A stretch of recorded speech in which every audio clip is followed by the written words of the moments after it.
guys, welcome back to my channel. So for those of you who don't know, my name is Nina and I'm a Miami-based flight attendant.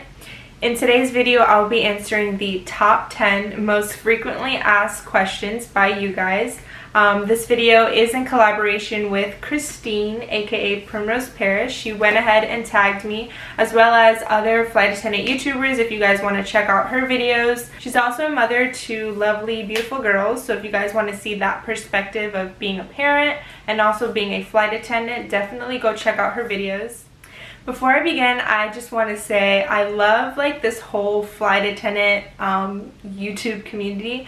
I literally watch so many other flight attendant YouTubers, and I've even met some, have talked to some of them constantly, you know, through FaceTime, through messages, through DMs, and sometimes I forget that I literally have not met them yet. So shout out to all of my YouTube friends. So the first question is, how do I become a flight attendant? And I get asked this pretty frequently, and I want you guys to listen up. I want you guys to stop what you're doing. I want you guys to get a pen and paper, listen in closely, put that volume up to the highest volume. The way that you become a flight attendant is you apply. So I literally tell people this all the time that are in my DMs. How do I become a flight attendant? How do I become a flight attendant? How do I become a flight attendant? You literally just apply. But I will say, before you even think about applying, you really need to do your research on the different airlines, because there's so many different airlines out there and they're all different in their own way. Just because you're a flight attendant doesn't mean that we all kind of have the same rules or same bases. So it's all a little bit different, and it's up to you to do that research to see what airline works best for you. So not only you can do your research in that way, you can also do your research with watching these videos, and also even if you can, directly speaking to a flight attendant. I got lucky and I met about 3 flight attendants before I started applying, so I got to ask them questions. So yeah, if you are able to directly talk to a flight attendant face to face, you know, ask them questions. And lastly, before you apply, you want to have a bomb resume and a bomb cover letter. A lot of people only submit resumes, but I would definitely recommend submitting a cover letter as well. And I will be going in depth on how to create a really good resume and cover letter really soon, so stay tuned for that. So question number 2 is, do I have any remedies for jet lag and bloating? To be honest, I really don't, but I will say, for me personally, I'm not a big coffee drinker. You know, I know a lot of people get their energy from coffee, you know, caffeine. I don't really drink coffee every single morning. I do drink it sometimes, and every single time I drink coffee, I'm like, why did I do this? Because I'm that person that gets super jittery from drinking a lot of caffeine. So I don't really drink a lot of coffee. If I really need it, I'll drink it. But I will say, and I know if Lewis was here, for those of you who don't know, Lewis is my boyfriend. He's a flight attendant as well, and I love having him on my channel because he gives, you know, guys out there a perspective from male flight attendants.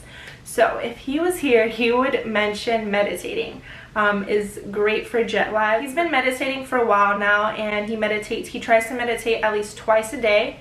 And I tried to give myself this 21-day meditating challenge that I got from this book, and it lasted about 2 days. But I'm gonna try to get on track with meditating. It's just personally kind of hard for me. But the times that I did meditate, I will tell you, I felt just like that bolt of energy.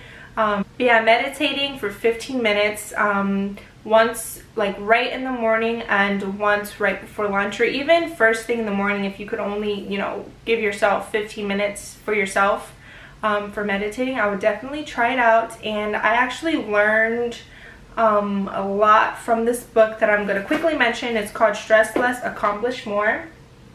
Lewis got this book for himself, and then I started reading it, and I was like, wow, I had this big misconception of how you have to be in a quiet Zen room with candles to meditate, have your legs crossed. I had that misconception that you need that to meditate, but this boy will literally meditate in the terminal, sitting down, you know, people walking through the terminal and all. between sit times, and he'll just get that bolt of energy. So my tip is to try out meditating. As for bloating, obviously just stay hydrated, drink lots of water, drink lots of tea, just, you know, drink lots of fluids, but good fluids. Don't be in the back alley, you know, popping cans of ginger ale and Coke and cranberry. Just stick to water and tea and you'll be great on bloating. Question number 3 is, how many days off do I get? So with this will definitely vary between each airline, and just as I stated before, you want to do your research. So for the company that I work for, when we are on reserve meaning on call, we are guaranteed 12 days. Why did I just put up 8 fingers? We are guaranteed 12 days off. Now we can bid for those days off. You know, every month you bid for your days off for the next month. Whether you get those days off, it just depends, but we are able to trade days off as well. You know, let's say I have the first 3 days of the month and Lewis has the last 3 days of the month on reserve and we want to swap. We can do that. There's legalities and all of that, but we do have that option of swapping our off days on call. So yeah, we get 12 off days. And when you have a line, you can have as many off days as you want, but this kind of is a new rule. We have to at least, for the company that I work for, we have to at least work 40 hours a month on our line months. So if we're not on call, and let's say I wanted to take like a month off, I would have to at least work 40 hours. And to be honest, you can work 40 hours in like 9 days, maybe 9 or 10 days if you back up your trips, and then you can be off for like 3 whole weeks. So there's just a lot of different options for off days. Question number 4, how is reserve for your airline? So okay, so for the company that I work for, it kind of changed. So I graduated in 2018, and there are people that are gonna go through training. No, there are people that graduated in 2019, this year. So if you graduated in 2018, for me, I graduated in 2018, everyone in that class or in those classes automatically had 1 month of reserve, 1 month of line, every other month. 1 month of reserve, 1 month of line, you know, every other month. But now, 2019 and moving forward, you have to serve at least 1 full year of reserve. And then after that full year of reserve, then you begin your 1 month having a line, 1 month being on call for 4 years. So you're on a 1 on rotation, 1 off for 4 years. After those 4 years, you are on 1 month on reserve, 3 months having a line till you can hold it off. So right now I've been flying for about 1.5 years. You know, I have reserve and then I have a line for every other month. After 4 years, I'll only have reserve every 3 months. I hope that makes sense for you guys. Another thing is, which I feel like this is for a lot of companies, but you know, there's people who have been flying for like 15, 20 years and they're still on reserve. But it also depends on the base. You know, there are super junior bases, like for example in New York. People in my seniority are holding off reserve. They're not on call. But in a base like Miami or LA or Dallas, that's probably likely not going to happen, where someone at my seniority is going to not serve reserve. Question number 5, did you get to choose your base? So yes and no. When I was in training, my class got really lucky and we were offered all of the bases. So for my company, our bases are San Francisco, New York, Miami, Charlotte, Philly, DC, Boston, Dallas, LA, Phoenix, and Chicago. So my class got super lucky and was offered all of those bases, base options, but some classes only got offered 2 or 3 base choices. So, and in terms of that, what they did for us was they said, hey, these are your base options. On a piece of paper, write down your first choice, your second choice, and your third choice. So for me, my first choice was New York, then Miami, then Chicago. It was supposed to be Miami, New York, Chicago, but I changed my mind last minute, and honestly, I don't regret it. I had a great time in New York for the year. lots of ups and downs, but a lot that I learned. So yeah, in my instance, we got to pick the top 3, and then it just went by seniority in our class in terms of how they chose people. So I did get to choose, but at the same time, you know, I could have been sent to Dallas if the company needed me there. Question number 6, how tall do you have to be? So this is one of those questions that I get asked all the time, and it's so hard for me to answer it because there's not like a specific height. Nowadays, I'm sure back then you had to be a specific height, but as for now, they're not like, hey, you have to be 5'2" to become a flight attendant. What they do have instead is a reach test. So for my company, during the face-to-face interview, we were given a reach test, and that test consisted of, honestly, it was so simple. It was just reaching up and closing a bin, and we were able to keep our heels on. I think some airlines you have to take your heels off, or the reach test might be a little different, but for the most part, it's just seeing if you can reach and close those overhead bins. I will say that I have friends that are super short. They're like barely 5 feet tall, and they're flight attendants, they're working, and they pass the reach test. So I wouldn't stress too much on the reach test. So question number 7 is, how many years of customer service is needed? So for this question as well, there's no set amount of years or amount of months that is needed to apply. But obviously, the more customer service experience that you have, the better. Not only customer service experience, but if you have any type of safety related experience, that helps as well. For me, I was previously a lifeguard, so I had 3+ years of customer service and safety related experience, which helped me out tremendously receive my job offers. So if you're in high school and you're watching this, and I always get asked, you know, I'm only 17, I'm only 18, but I really want to become a flight attendant. I know I have to wait till I'm 21, but what can I do right out of high school so that'll kind of prepare me to apply to become a flight attendant? So jobs such as serving, bartending, you know, working in a restaurant or even retail, lifeguarding, those jobs are all great resume builders. And even babysitting, like I know there's people that babysit at like 15, 14 years old. Just having that experience of dealing with kids, you know, that's a little bit of safety, but it's also a little bit of customer service because you're dealing with like parents. So yeah, those are all just a small list of different jobs that you can work at that has a little bit of experience safety wise, but also customer service wise. Question number 8 is tips on passing the interview portion. You guys, this is literally the #1 question that I always get asked is, you guys want tips and tips after tips and tips, and you guys just want all the tips.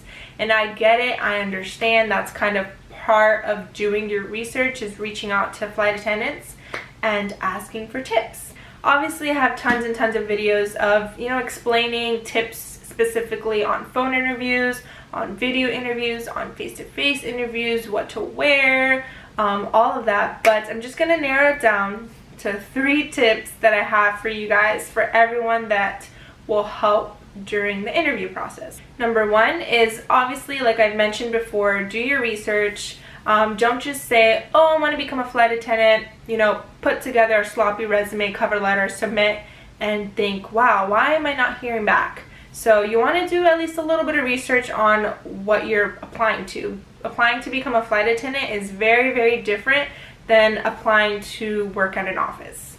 Number 2 is a big one, practice answering questions. So for me, talking on camera with no one around is kind of natural to me at this point, but it can kind of be nerve-wracking for someone to sit at a computer and talk to a screen and just answer questions. So, you know, tip number 2 is practice out loud answering questions to a camera, to a phone, to other people, to a wall. Whatever you can do, just practice. And tip number 3 is just to believe in yourself. I know that can sound super like whatever, believe in yourself, that's so cliche, but it's true. If you literally 100% in your body, in your mind, in your soul believe that you're gonna become a flight attendant, if you envision yourself in a uniform, walking onto the plane, greeting passengers, serving passengers, if you literally think about it, it'll happen. If you believe it, it'll happen. If you do your interview process and immediately right after is like, oh, I failed it, I suck, I'm not gonna get this job. Don't be surprised if you don't get an email, you know, being offered to the next step. So that, believing in yourself is just as important as doing your research. Number 9, what made you want to become a flight attendant? So I made a completely separate video on why I wanted to become a flight attendant, but in a nutshell, when I was working as a lifeguard, I met another flight attendant. I was teaching her daughter swim lessons, and she told me she was a flight attendant, and I was like, wow, that sounds great. So I would always ask her questions, and I knew I wanted to do something in hospitality and tourism since that's what my degree was in. You know, I just finished like getting my AA, and I didn't know what I wanted to do. I thought about like event planning and working at an airport. And so when this flight attendant came into my life and was like, hey, I'm a flight attendant, this is what I do, I became super interested and watched thousands, no, I watched so many YouTube videos and just, you know, did my research and vlogged that entire journey. So here I am. It was a crazy kind of process for me because when I started applying and do my research, I really wasn't working at the time, so I just like really needed this to go through. And I understand some of you guys' frustration with being patient, but trust me, you have to be patient, and you really can't do anything else but be patient, because it can take 2 weeks for you to hear back from the company, or it can take 2 months, or it can take 4 months, or it can take up to a year. So you just really have to be patient, and honestly, it's worth it. Number 10, the last question, is any advice for new flight attendants? So a quote that I kind of always went by is, this too shall pass. And kind of what that means is, no matter where you're at in life, so let's say, you know, you're living in Dallas and you're planning to become a flight attendant, you know, you get your training date, you're about to go to training, and in your mind you're like, I need to be based in Dallas no matter what. So you get to training and they tell you, flight attendant so-and-so, you're gonna be based in New York, and you're so bummed out about it, and it's just ruining your whole mood, and all along you thought you were gonna be based in Dallas, but you got sent to New York. And I feel like a lot of new flight attendants, that's kind of what bugs them, is they're not based where they want to be based, and I completely get it, but this too shall pass. It's gonna pass. You can't be based where you don't want to be based at for forever. You can transfer and all of that, but pretty much just enjoy where you're at in the moment, because when I tell you, time goes so fast when you're becoming a flight attendant. If you're based somewhere for like only 3 or 4 months and then you get to transfer, those 3 or 4 months will go by so quick. A year goes by so fast, and I hear it all the time, but it's very true. So yeah, a year or 2, it goes by so fast. So just kind of enjoy where you're at. You know, if you're working with a coworker that you really don't really like, guess what? Those 3 days are gonna go by, you get to go home, you probably will never see them again. Let's say you're broke, which I've been there, negative money in my account, and you're like, how am I gonna survive? What am I gonna do? It'll get better. It can only get better. So just kind of keep that in mind when you're a new flight attendant. I'm also a new flight attendant as well, but for those brand spanking new, straight out of training, just keep in mind that whatever you're going through, it gets better.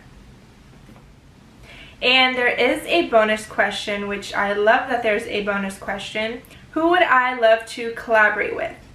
So I would love to collaborate with my girl Tika, aka Fierceness, here on YouTube.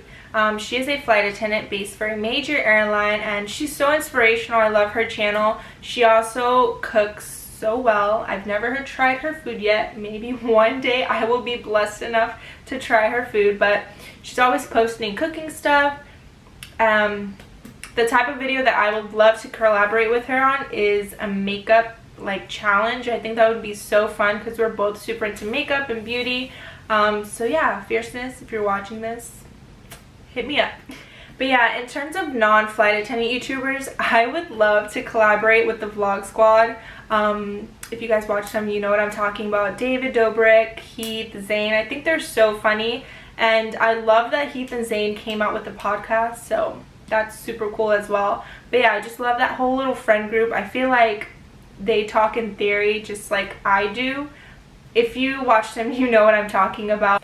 But yeah, that would be super cool if I had one of them on my flight, and I probably will someday, who knows. So yeah guys, those are the top 10 most frequently asked questions.